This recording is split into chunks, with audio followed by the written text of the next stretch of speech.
tem uma ligação, além da aparência, com a derivada. Tem muitas ligações. Além da aparência, eu não sei, porque parece e é. Na verdade, esse operador diferença aqui, tem gente que chama isso aqui de derivada discreta. Tá? Ele tem muitas propriedades similares às derivadas, e aí você tem equações em diferenças finitas, que são equações que envolvem sequências e as suas diferenças, que tem uma analogia direta com equações diferenciais, né? Que é um tema de enorme interesse, né? Tem pesquisa e tem aplicações, muitas aplicações práticas. E um dos métodos de você gerar soluções numéricas para equações diferenciais é utilizar equações em diferenças finitas, que aí tem a ver com esse operador aqui. Então, na verdade, tem, sim, muito a ver. Tá? É bem profundo. Tá bom. Então, bom dia, pessoal. Meu nome é Luciano. Eu vim aqui. O Paulo César está com alguma dificuldade no trânsito. Ele teve um compromisso importante hoje de manhã. Está com dificuldade de chegar. Ele me pediu para começar a aula até ele vir. A aula sobre funções trigonométricas. E aí é legal a gente começar pelas razões trigonométricas no triângulo retângulo, que é de onde esse negócio surgiu. E qual o interesse disso? Qual a importância disso? Né? Por que se definiu isso? Bom, quantas vezes você não se deparou com um problema de geometria ou com uma solução de um problema de geometria que envolveu o traçado aí de uma reta perpendicular em algum lugar que dividiu o problema em triângulos retângulos, porque nos triângulos retângulos você tem o teorema de Pitágoras que ajuda uma série de coisas. Então, várias vezes, para dar a solução para um problema, você traça uma perpendicular para o surgimento de triângulos retângulos. O que alguém percebeu em algum momento é que esse processo de traçar perpendiculares e tal, ele basicamente, quando você traça uma perpendicular como essa e monta um triângulo retângulo, o que você usa na prática ao longo de um problema são relações entre os lados desse triângulo retângulo. A mais conhecida é o teorema de Pitágoras, mas dependendo do ângulo que está aqui, você tem relações diferentes entre os três lados. Certo? E claro, o que é significativo é que as razões significando a divisão, o quociente, entre medidas dos lados de um triângulo retângulo, só dependem desses dois ângulos agudos, mas no fundo só dependem de um deles, porque se o triângulo é retângulo e eu conheço esse ângulo agudo alfa, automaticamente eu sei o valor do outro ângulo. Tá? Eu sei a medida do outro ângulo. Tá bom? E o que acontece? Existe toda uma família de triângulos retângulos. Então pensem qualquer triângulo retângulo que tenha este ângulo alfa. Pensou? Qualquer triângulo retângulo que tenha este ângulo alfa pertence a uma família de triângulos semelhantes. Certo? A gente pode desenhar por aqui. Ó. Eu traço outra perpendicular aqui e tem outro triângulo da família. Certo?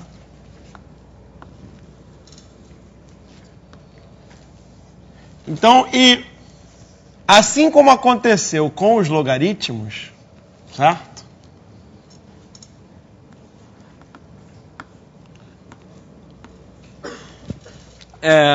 Numa época em que você não tinha calculadora, não tinha equipamentos eletrônicos para fazer conta, alguém percebeu o seguinte: como o formato de um triângulo retângulo e as relações entre os seus lados só dependem do ângulo, se eu montar uma tabela que expresse essas relações para um número bem grande de ângulos, eu vou facilitar o meu trabalho na hora de enfrentar problemas de geometria, né, nos quais eu precise, né, disso, de analisar triângulos retângulos. Então, e o poder disso é a semelhança, porque um triângulo retângulo, o formato dele só depende de um dos seus ângulos agudos. Daí a relação muito direta entre o ângulo e as razões entre os lados de qualquer triângulo retângulo do qual esse ângulo faça parte, do qual esse ângulo seja um ângulo interno. Então, e aí apareceram as definições que eu imagino que todos aqui conheçam. Se esse ângulo é alfa, o cateto oposto a alfa é A, aquele ângulo é beta, o cateto oposto a beta é B, e a hipotenusa é C, nós definimos o seno do ângulo alfa, o cosseno do ângulo alfa e a tangente do ângulo alfa, e fazemos a mesma coisa para o beta também, né? Em função dos lados do triângulo, das razões entre os lados do triângulo. Certo? Então, isso aqui é o quê? É o cateto oposto sobre a hipotenusa. Esse aqui é o cateto adjacente sobre a hipotenusa, e a razão entre os catetos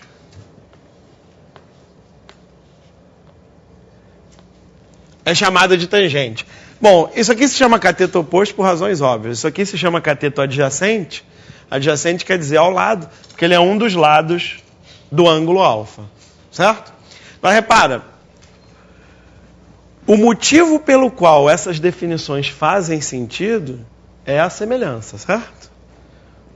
Triângulos semelhantes têm lados proporcionais. Então, a razão entre os dois catetos de qualquer um desses triângulos é sempre a mesma. Portanto, é um número que está ligado ao ângulo, né? Há uma ligação direta entre o ângulo e essas razões. E é isso que gera a utilidade desses números. Então, antigamente, os caras fizeram isso. O que eles fizeram? Eles marcavam lá o ângulo, né? Marcavam o ângulo, desenhavam certinho o ângulo, um triângulo retângulo com aquele ângulo, mediam na régua as coisas, faziam a conta e anotavam numa tabela. E faziam isso para vários e vários e vários ângulos. E depois eles usavam essa tabela para resolver problemas de geometria. Tá bom? Eu acho que o Paulo já pode assumir, né? Ou, tá, ok. Vou apagando aqui.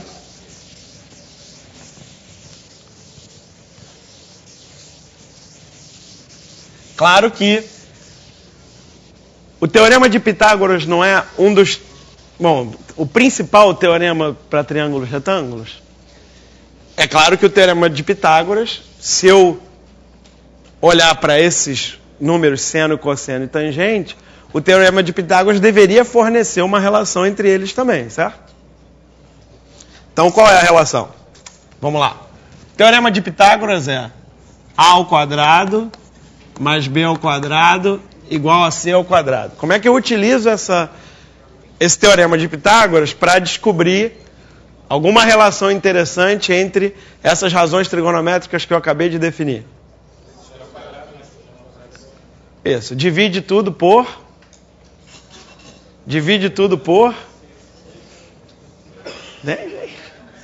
C ao quadrado, né? Divide tudo por C ao quadrado.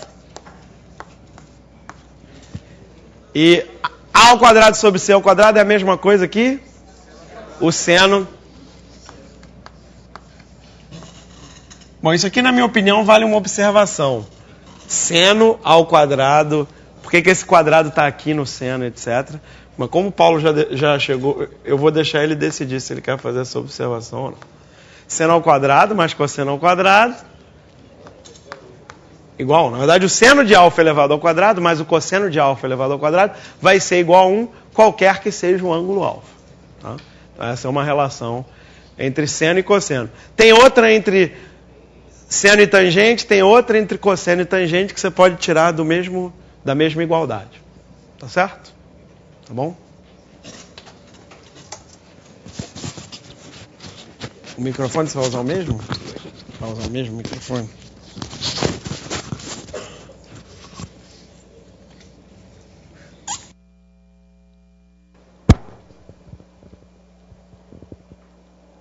Bom dia. Então, só para, enquanto o Paulo César se arruma, lembrar que amanhã, 9 horas, temos a nossa avaliação, às 10h15, e a transmissão, então, começa às 10h45, com o debate de perguntas e respostas. Em relação a isso, eu gostaria de pedir mais uma vez que vocês enviem perguntas, para que a gente não seja surpreendido na hora, né, possa pensar um pouquinho sobre cada uma delas e responder de forma mais eficiente. Inclusive vocês aqui do Rio de Janeiro, até agora eu só recebi 3 perguntas desse mundo inteiro que eu estou vendo aqui. Então vamos contribuir com perguntas.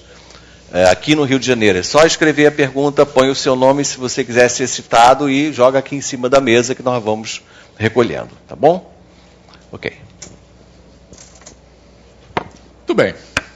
Eu peço desculpas aí pelo atraso, mas tenho certeza aí que o Luciano aproveitou bem esse tempo, né, para fazer aquilo que ele pretendia ter feito ontem.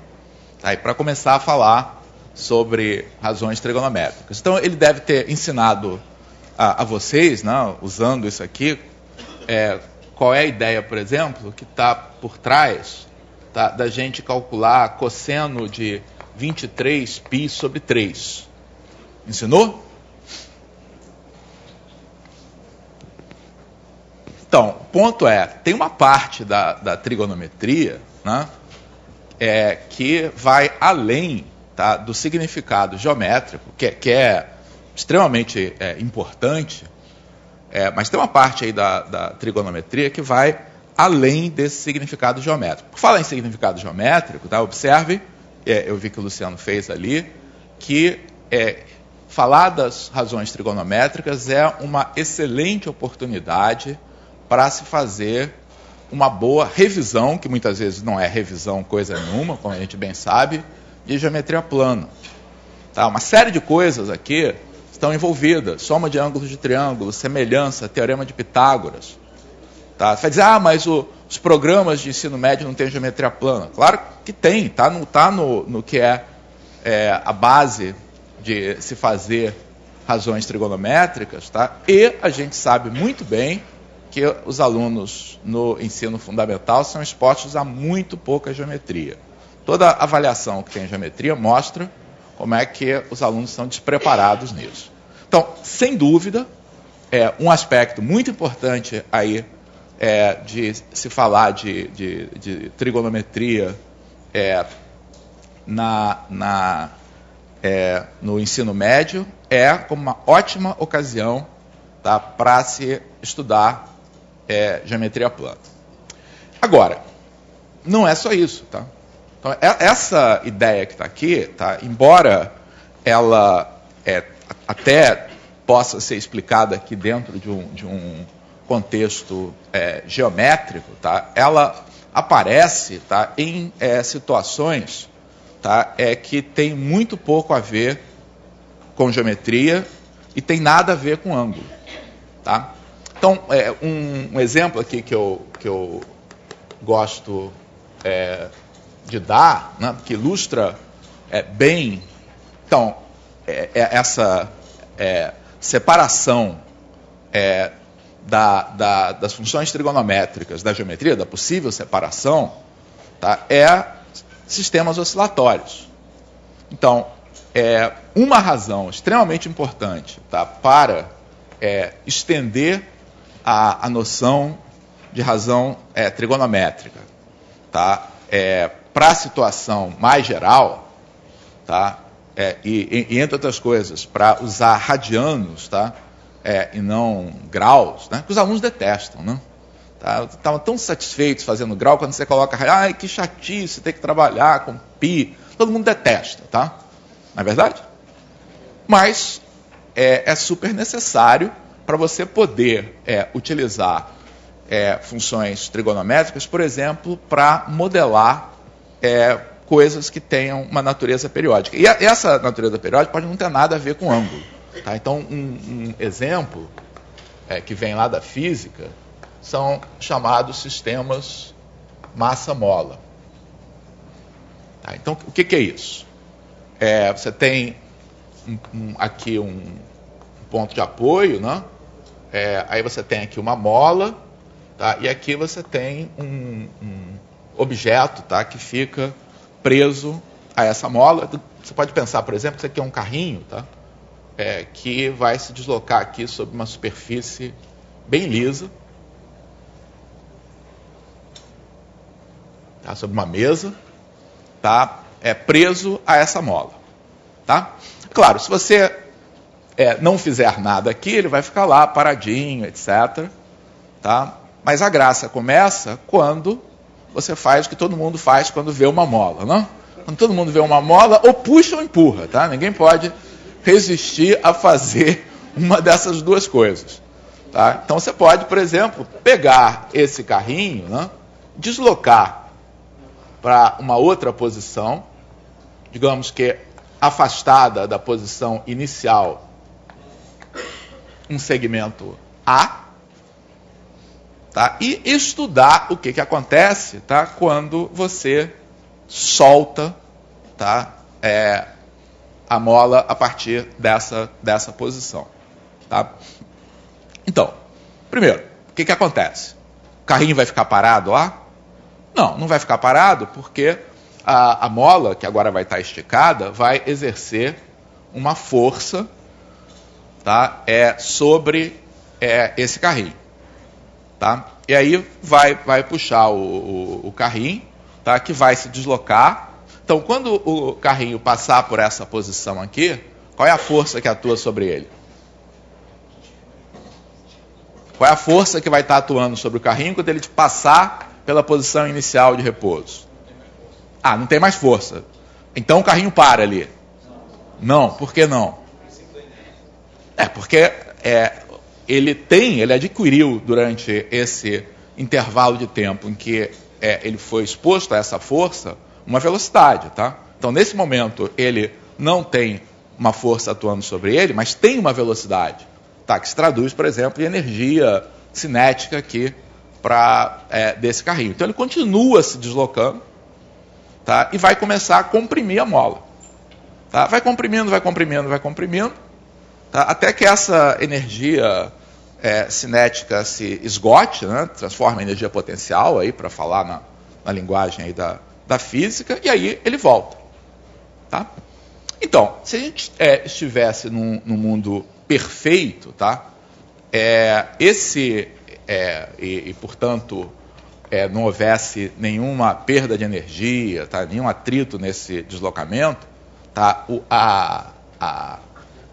E essa mola fosse o que a gente chamasse de uma mola perfeita. O que é uma mola perfeita? Qual é a lei física que governa o comportamento de uma mola? Então, exatamente, F igual a kx, tá? Ou F igual a menos kx, porque quando você mede deslocamento a partir daqui, você coloca o seu eixo do x a partir daqui. Então, quando x é positivo, a força está voltada, tá, na direção negativa do eixo x. Então, a força que vai atuar em cada instante pode ser expressa, tá, por uma expressão desse tipo. A força, tá, é igual, tá, a menos kx. Então, se a mola for perfeita, tá, e o mundo aqui como um todo for perfeito, não houver nenhum tipo de perda de energia, tá, esse carrinho vai comprimir a mola até uma posição perfeitamente oposta à posição inicial, tá, para acumular a mesma energia potencial. Tá? E aí a mola vai empurrar o carrinho, tá, e vai continuar nisso aí para sempre. Tá? Claro que sistemas de verdade não são assim, você tem alguma perda, tá? E se você fizer isso aí com um carrinho de verdade, ele acaba parando. Tá? Mas no mundo ideal, ele ficaria aqui para sempre, tá, oscilando entre essas duas posições. Tá? Então, uma pergunta que é super natural de se fazer é qual é a posição da mola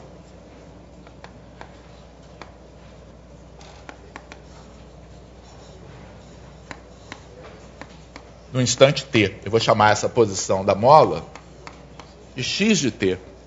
tá? No instante t. Então, essa pergunta, tá? Não é mais uma pergunta de caráter físico, tá? Essa pergunta é uma pergunta de caráter matemático. Tá? A pergunta de caráter físico, tá? Se esgota aqui. Tá? Se esgota no momento em que a gente estabelece que a única força que vai atuar sobre esse objeto é proveniente da mola, tá? E que essa força é proporcional, tá? A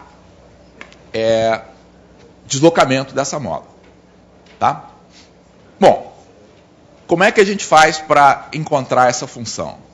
Bom, usando... não, tem mais uma coisa de física assim aqui, tá? Que é a lei de Newton. Tá? Lei de Newton, segunda lei de Newton, né? Me diz que a força que atua, tá, sobre um objeto é o produto da massa pela aceleração, certo? Então isso aqui é massa vezes aceleração. Tá? E a aceleração, por sua vez, está relacionada, tá, com a posição. Tá? Por quê? A aceleração é a derivada da velocidade, que por sua vez é a derivada da posição. Tá? Então, usando agora matemática e não mais física, essa lei física vira uma equação diferencial, tá? Que resolvida, tá, vai levar a uma solução. Então, não cabe aqui, é claro, a gente discutir como é que se resolve essa equação diferencial, mas dá para perceber o seguinte: eu preciso ter aqui, tá, uma expressão para a posição que seja uma função que, quando eu derivo duas vezes, tá, forneça um múltiplo da função inicial. Vocês conhecem alguma função que, quando você deriva duas vezes, você obtém um múltiplo da função original? Bom, tem funções exponenciais que têm essa propriedade, função seno e cosseno tem essa propriedade. Tá? Então, usando isso aqui, tá, a gente chega a uma resposta que é que x de t, tá, é igual ao valor de A, tá, vezes o cosseno da raiz quadrada, tá, de K sobre M, tá, que multiplica T. Então, só para ver, está fazendo algum sentido isso aqui? Então, vejamos o que acontece para t igual a zero. O que acontece para t igual a zero? Vai dar A vezes cosseno de zero, que é A. Tá? Pelo menos está funcionando aqui, tá, para o instante t igual a zero, que é um bom sinal. A é o deslocamento inicial que você dá, vai ser a amplitude, o que a gente chama de amplitude do deslocamento, que é a distância do ponto máximo de alongamento à posição de repouso. Paulo, sim. Você usou A significando duas coisas diferentes, pode confundir. É verdade. Então, talvez seja melhor chamar isso aqui de, por exemplo, A, para continuar sendo amplitude, tá, vamos colocar um A maiúsculo aqui.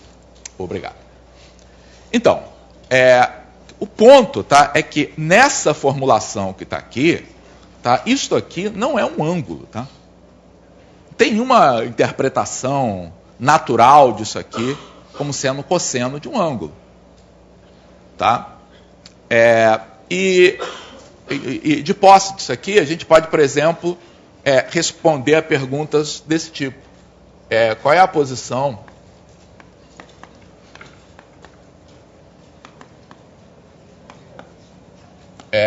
do objeto, ou do carrinho,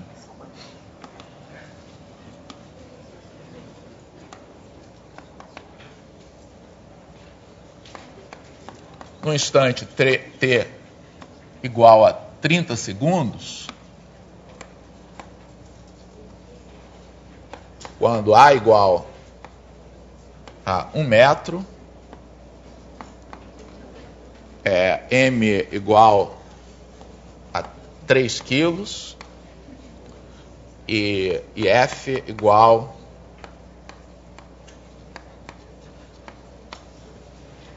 por exemplo, a 12 newtons por metro. Então, as unidades aqui estão unidades aqui do sistema padrão, no sistema oficial aqui de unidades. Então, A é uma amplitude medida numa unidade de comprimento, M é uma massa, tá, medida em quilograma, e K é a constante da mola, medida, tá, em unidades de força por comprimento. Tá? Significa que a cada metro que eu alongo essa mola, ela sofre uma força de 12 newtons. É uma super mola aqui, tá? Não é uma molinha dessas aqui, não. É uma super mola aqui que a gente está usando só para exemplificar. Resolvam para mim, por favor. Calculem aí qual é a posição. Quer dizer, o que eu quero calcular é x de 30.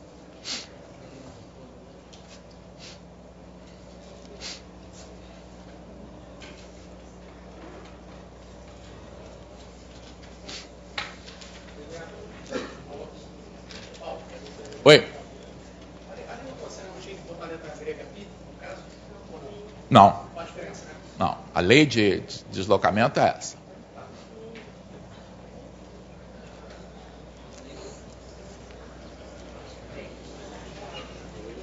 Acharam quanto?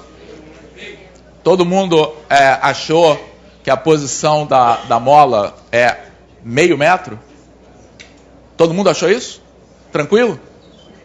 Alguém não achou? Então, vocês fizeram, naturalmente, usaram aqui a expressão A igual a 1, cosseno de raiz quadrada, né, de 12 sobre 3 vezes 30, que é igual a cosseno, aqui vai dar 2 vezes 30, 60, que é igual a meio metro. De acordo? Epa!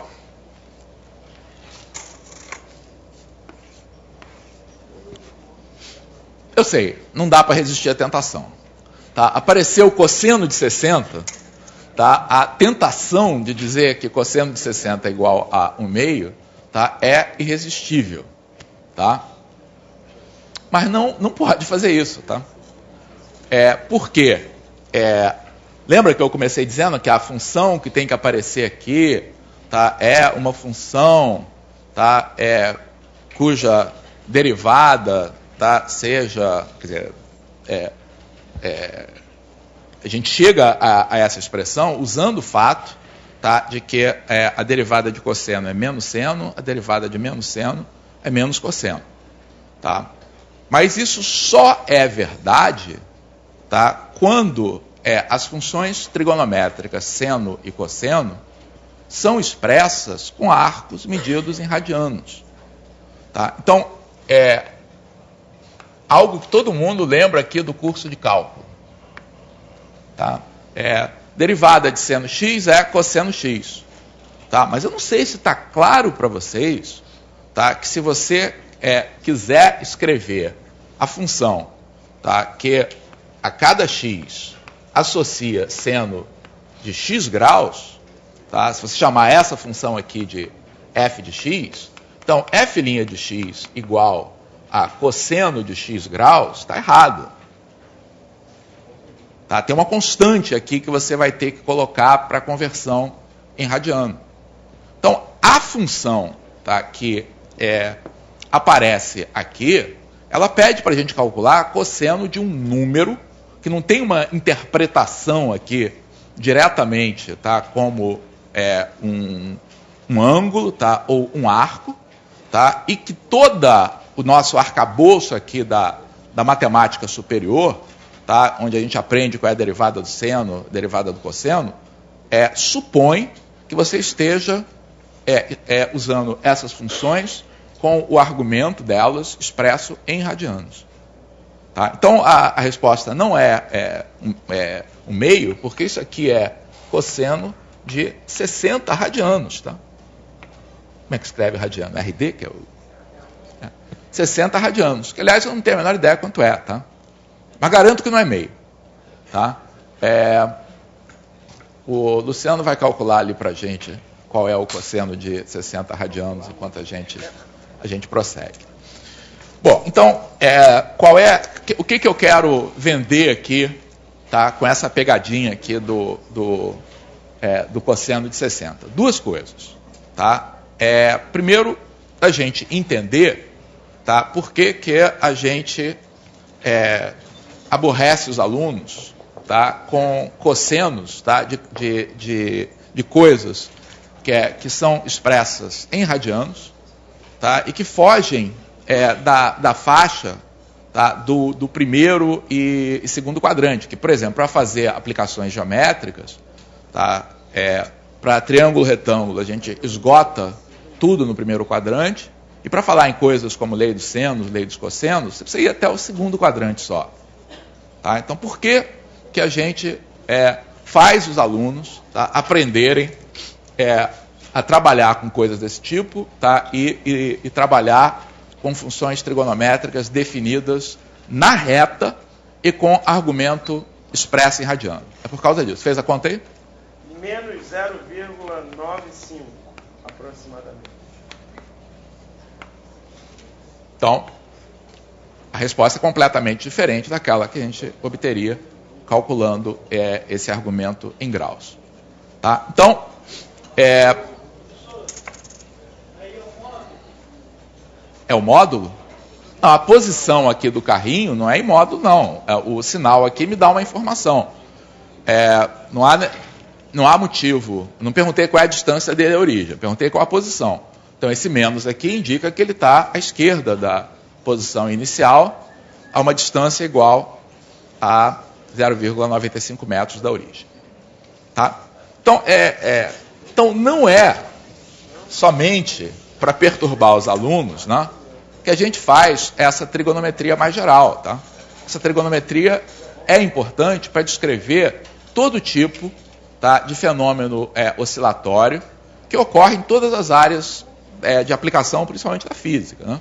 Então, ocorre na mecânica, ocorre na eletricidade, ocorre na acústica, tá? no estudo do som, tá? E ocorrem coisas que não são da física. Então, por exemplo, quando você quer descrever um fenômeno, tá, que seja sazonal, ou seja, que tenha uma variação ao longo das estações do ano, tá? Está descrevendo um fenômeno que é periódico, embora isso não tenha nada a ver com ângulo, não tenha nada a ver com física, você vai usar também, tá, uma função trigonométrica. Tá? Então, uma crítica aqui que a gente sempre faz aos livros didáticos aí do ensino médio, tá, é que boa parte deles omite completamente esse tipo de exemplo. Tá? Você passa semanas e semanas fazendo continhas aqui com trigonometria sem que o aluno vislumbre, tá, que isso pode ser usado para modelar uma série de situações importantes. Tá? Bom, então, espero ter vendido aí para vocês, tá, a razão pela qual a gente fala em função trigonométrica, tá, e por que é necessário a gente trabalhar com radiano. Agora, por que radiano, tá, é a forma natural para a gente escrever esse tipo de função? Então, um dos assuntos, tá, que eu recomendo que vocês leiam aí com bastante atenção aí no nosso livro, tá, é a forma como a gente se expõe a construção, tá, das funções trigonométricas a partir da chamada função de Euler e a forma natural como é que ela permite construir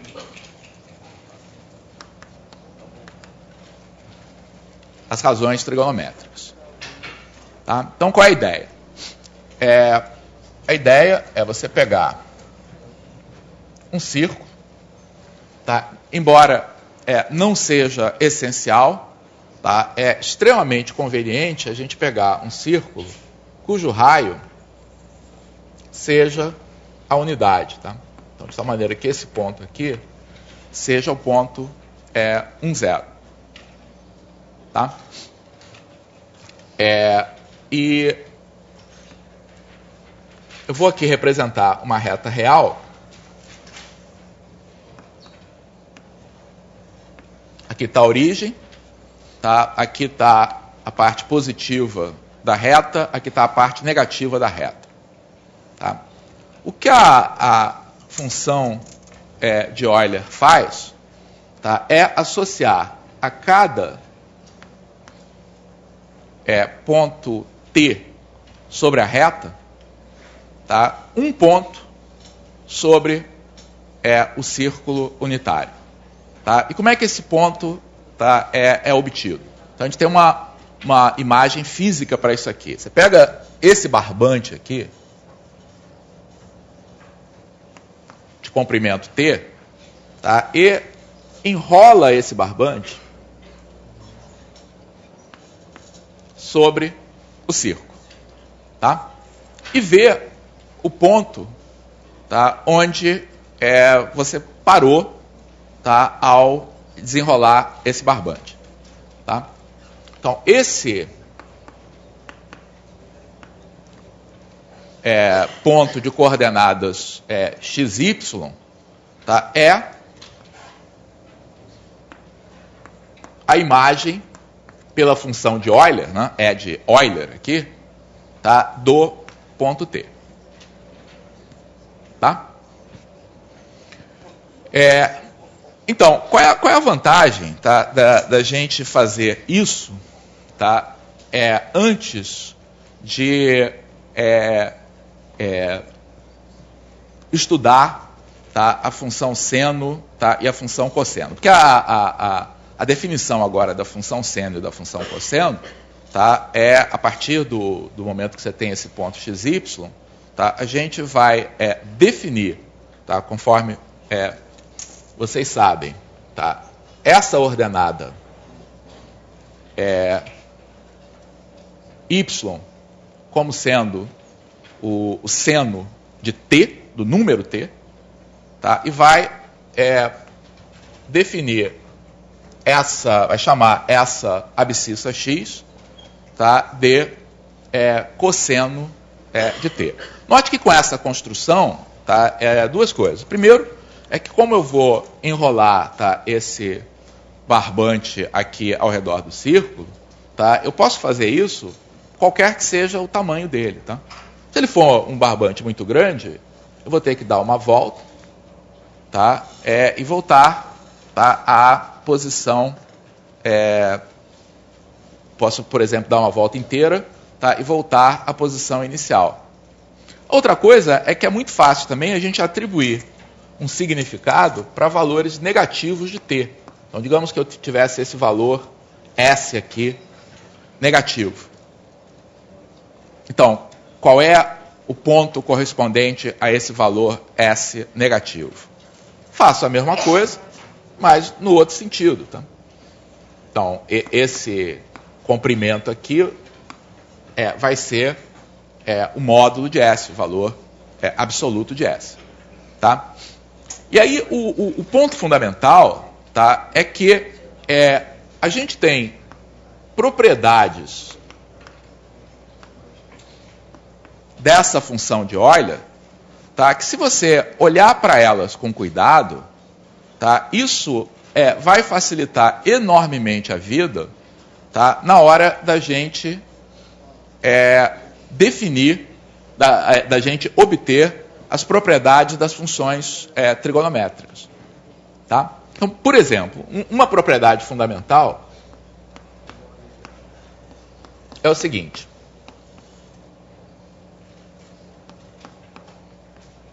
O que acontece quando você calcula o valor da função de Euler, tá, no ponto T mais 2π.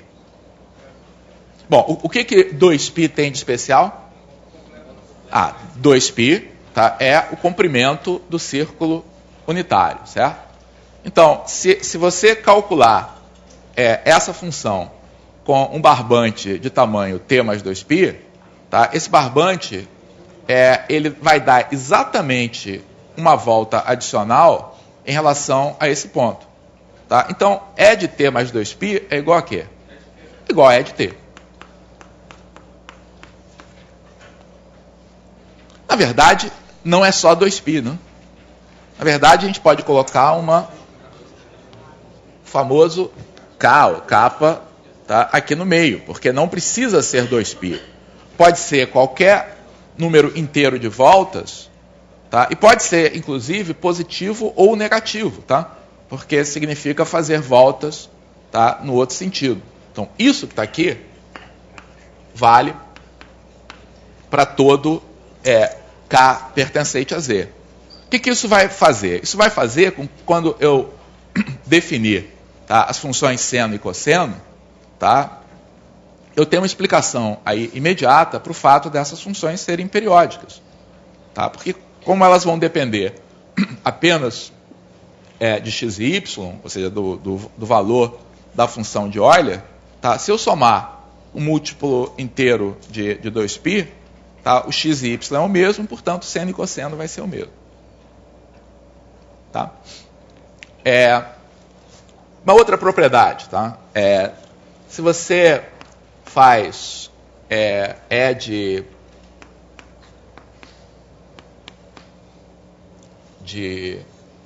então, deixa eu colocar desse outro modo. Se E de t é igual a xy,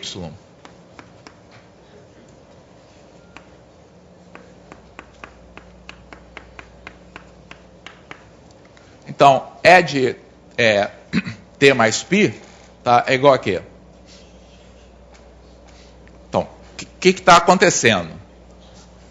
Se eu somo a t, tá, π, ou na verdade qualquer número ímpar de π's, eu dou uma volta inteira?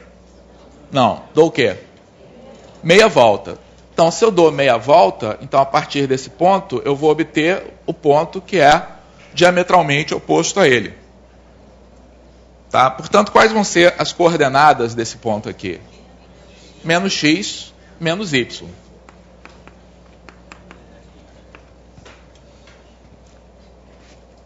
Tá? E assim por diante. Tá? A gente podia calcular quanto é que é E de t mais π sobre 2, por exemplo. Tá? Que é algo... Vamos fazer esse aqui também. Tá? Vamos fazer essa propriedade também.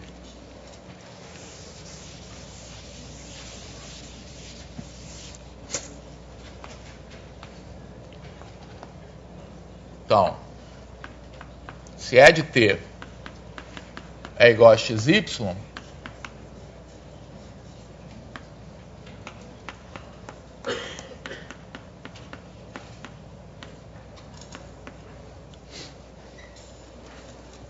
então,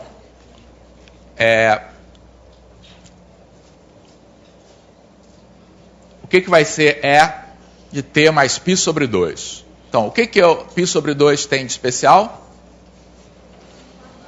1/4 de volta. Tá? Se é 1/4 de volta, tá? Então vai acontecer isso aqui. Ó. Em relação à posição inicial, vai ser formado um ângulo reto. Tá? Vou um pouquinho mais para baixo, talvez. Vou melhorar aqui a figura. Vai ser formado aqui um ângulo reto. Em consequência disso, tá, se você olha para esse triângulo aqui e esse triângulo aqui, que relação há entre esses triângulos? Não, mas do ponto de vista geométrico, esses dois triângulos são semelhantes? Até são, mas vocês não conseguem falar algo mais do que isso, não? São congruentes, tá? Porque como eles têm lados respectivamente perpendiculares, os ângulos são iguais, tá? Por isso vocês falaram que eles são semelhantes. Só que a hipotenusa aqui é a mesma, tá? Não é mais do que isso, eles são congruentes. Portanto, esse tamanho x que está aqui, tá, vai aparecer agora, tá? Não, x vai aparecer aqui, na ordenada, tá? E o y vai aparecer, tá, aqui, tá, na abscissa. Então, o novo ponto, tá, yx. Eu coloquei aquela interrogação lá porque, por enquanto, eu só vi que o valor absoluto ia se comportar desse modo. Mas como é que o sinal vai se comportar? Então, quando o ponto é do primeiro quadrante, tá, como esse que está aqui, tá, então o que acontece? Ao eu dar um giro de meia volta, eu vou cair em que quadrante? Segundo quadrante. Então, no segundo quadrante, a ordenada, tá, continua positiva, tá, mas a abscissa passa a ser negativa. Tá? Então, pelo menos para o segundo quadrante, esse sinal aqui é menos, que a abscissa, pelo menos para pontos que estão no primeiro quadrante, esse sinal é menos, tá? Esse sinal aqui é mais. Pergunta, isso vai acontecer, tá, para todos os pontos? É só você verificar o que acontece, tá, em cada quadrante. Na verdade, basta para o segundo, porque por causa dessa propriedade aqui, para os outros vai ter que valer a mesma coisa. Mas para o segundo quadrante, também acontece isso? Sim, se eu der mais uma meia volta, tá, o valor da abscissa, tá, é o valor da ordenada anterior trocado de sinal. Tá? Enquanto o valor da ordenada é o valor da abscissa anterior, negativo, com o mesmo sinal, continua negativo. Tá? Então essa propriedade vai valer para qualquer ponto. Então observe, não falei ainda, tá, ou não falei explicitamente em seno e cosseno. Mas se você estabelece essas propriedades, no momento em que você define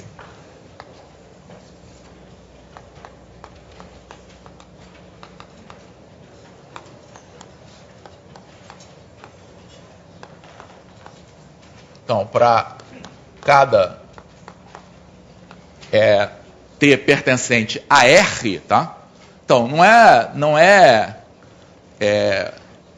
você começa agora a pensar, tá, numa função real, tá? Numa função que é definida, tá, para pontos da reta. Tá? Aí tem um processo que leva para o círculo. Tá? Então, para cada T pertencente a R, definimos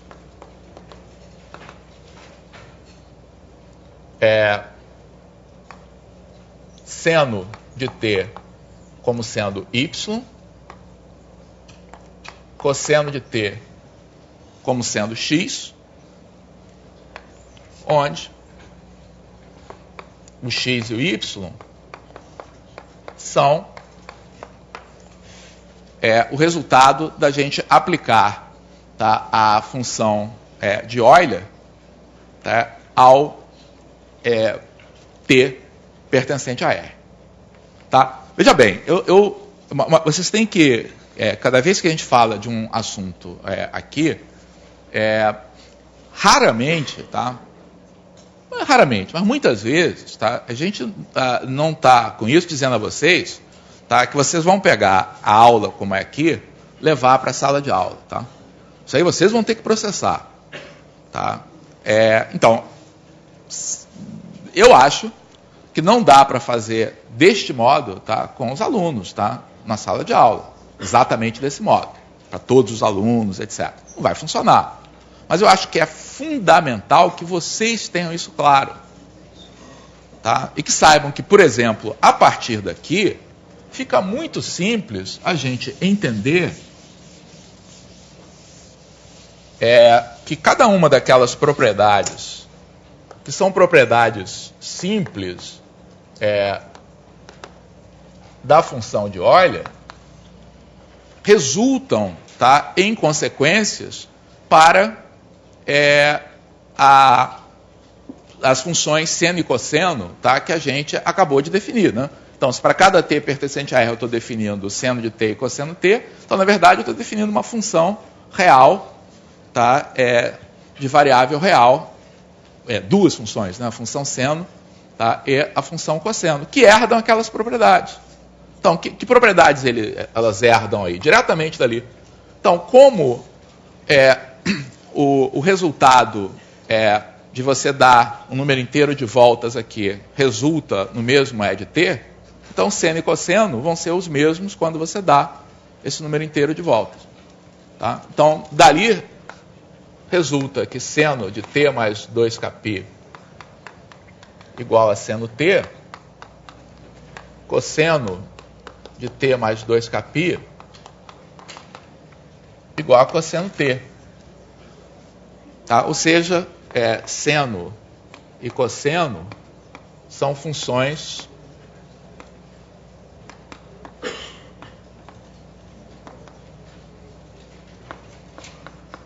de período 2π. Né? Normalmente, quando você tem uma função periódica, você chama de período, menor período positivo, tá? Dessas. Então, isso não é uma propriedade de seno e cosseno. Na verdade, é uma função, uma propriedade da função de Euler. Qualquer coisa que você defina a partir daquele x e y vai ter essa propriedade. Tá?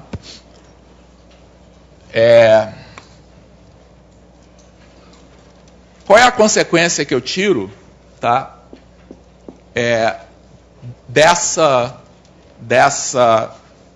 daquele fato de que se E de t igual a xy, E de t mais π é igual a menos x menos y?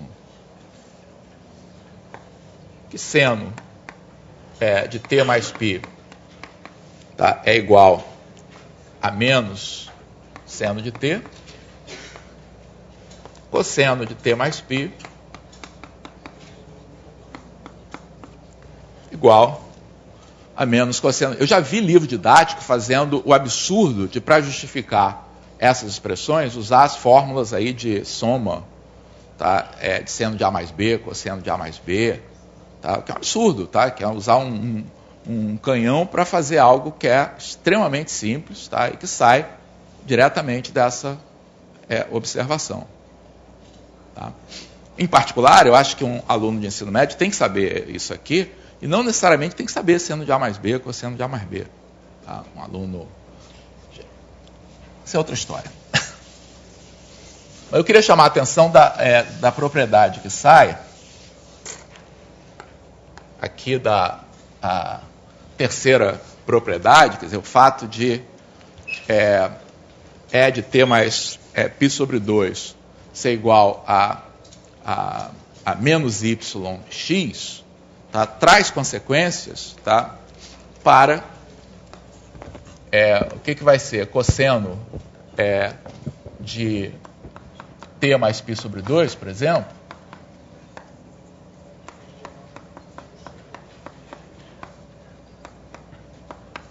e seno, tá, de t mais π sobre 2. Uma consequência daqui. Então, o que é o cosseno de t mais π sobre 2? É o menos y. Mas o que é o y? O y é o seno de t. Tá? Então, daqui sai que cosseno de t mais π sobre 2 é menos seno de t. E sai que seno de t mais π sobre 2, por exemplo, tá? O que vai ser? Seno de t mais π sobre 2 é o x. E o que é o x? É cosseno de t. Então, e essa propriedade aqui, por exemplo, me diz algo interessante, tá? Diz que se eu fizer o gráfico dessas duas funções, tá? Da função seno e da função cosseno, tá? Tem uma forma geométrica de eu fazer uma coincidir com a outra, né? Que o Luciano falou ontem. Que é simplesmente você está acrescentando um número ao domínio, então um simples deslocamento. Tá? E aí vem outra bobagem, inclusive, falam a curva que tem o formato da função seno é chamada de senoide. Já a curva que tem o formato da função cosseno é chamada de cossenoide. Tá? Mas é a mesma curva geometricamente, que uma é transladada da outra. Tá? Então, só para encerrar, tá? Deixa... Peraí, Paulo, só rapidinho. Oi. E seno de menos t, como é que fica? Seno de menos aparece t, muito, seno de menos t. É a mesma coisa. A gente vai primeiro achar a propriedade, tá, da função de Euler, né? Que eu não fiz todas elas, né? Então, se E de t é igual a xy, tá? Então o que vai ser E de menos t? Então, quando eu passo de t para menos t, qual é a operação que eu faço? Uma simetria, tá? Em relação ao eixo x. Tá? Então, o que vai acontecer? E de menos t vai ter o mesmo x e o y vai trocar de sinal. Tá? Daqui resulta propriedade das funções trigonométricas, que é seno de menos t. O que acontece com seno? É o mesmo trocando de sinal. É menos seno t. E cosseno de menos t. Então, o que é o cosseno de menos t? É o mesmo. Então, essa é uma ótima maneira, tá, da gente pensar. É claro, para você levar isso aí para aluno, não precisa da formalização. Tá? Mas você pode mostrar para ele que você pode pensar primeiro no xy, nas propriedades aqui do que acontece com o ponto xy quando você faz essas transformações, tá? E daí, então, extrair as funções trigonométricas. Tá? Então, para terminar, deixa eu só mostrar para vocês um site, tá? Onde essas ideias estão representadas.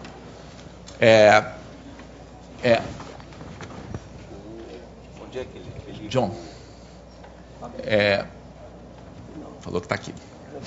Então, esse site, tá, é um site da Universidade Federal Fluminense, tá, e amanhã, na nossa discussão, eu dou o endereço aí de forma mais legível aí para todos, tá, porque vale a pena vocês visitarem, tá, porque tem uma série de recursos para a matemática do ensino médio, não só a trigonometria, para vários dos assuntos aqui que a gente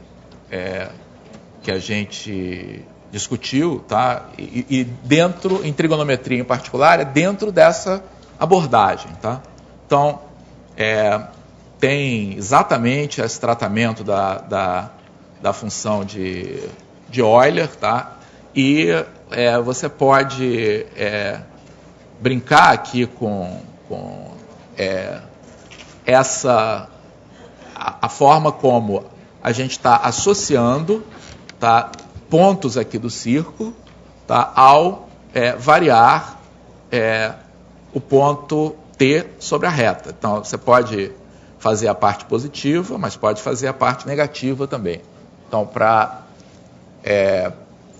tornar mais concreta, tá, essa função que a gente discutiu. Tá?